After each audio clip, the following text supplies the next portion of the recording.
কি সুন্দর একটা রাস্তা, যা কোনো দিক আঁকাবাঁকা হয় না।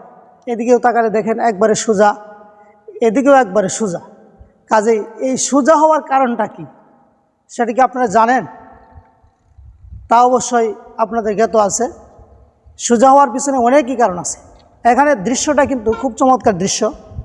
বাতাস বহে যাচ্ছে, যেখানে মানুষ ছায়া গ্রহণ করে, পশু পাখি ছায়া গ্রহণ করে। এই দৃশ্য কিন্তু আসলে খুঁজে পাওয়া খুবই মুশকিল, যা আমরা দেখতে পাচ্ছি।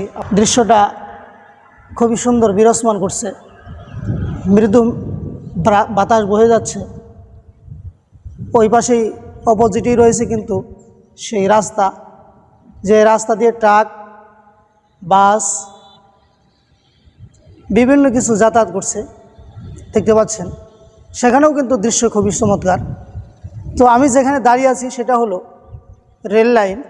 রেল লাইনের উপরে, যে রেল লাইনে আমরা প্রাচীনকাল থেকেই জনগণ এইভাবে ট্রেন দিয়ে চলাচল করত।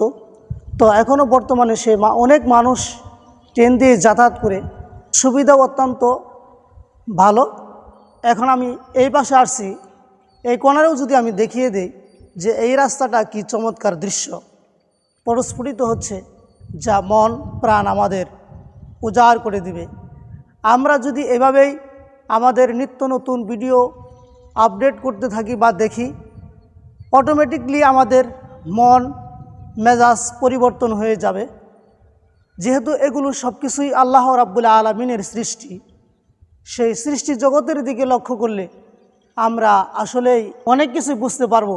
যে বাতাস, এই গাছ, এই যানবাহন, আপনি আমি কিভাবে দাঁড়িয়ে আছি বা কিভাবে চলাচল করতেছি, আর কিভাবে এই দৃশ্যগুলো আমি ধারণ করে আপনাদের সামনে উপস্থাপন করতেছি। আপনারা মনে মনে ভাবছেন যে এই দৃশ্যগুলো এমনিতেই পাওয়া যাচ্ছে, তা নয়।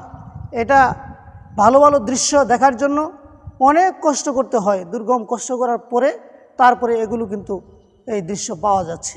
আজ আমরা লক্ষ্য করছি যে সময় মানুষ পা দিয়ে হেঁটে হেঁটে হাজার হাজার মাইল অতিক্রম করত, সেই সময় থেকেই মানুষ ট্রেনের যাতায়াত করত, যা কত চমৎকার।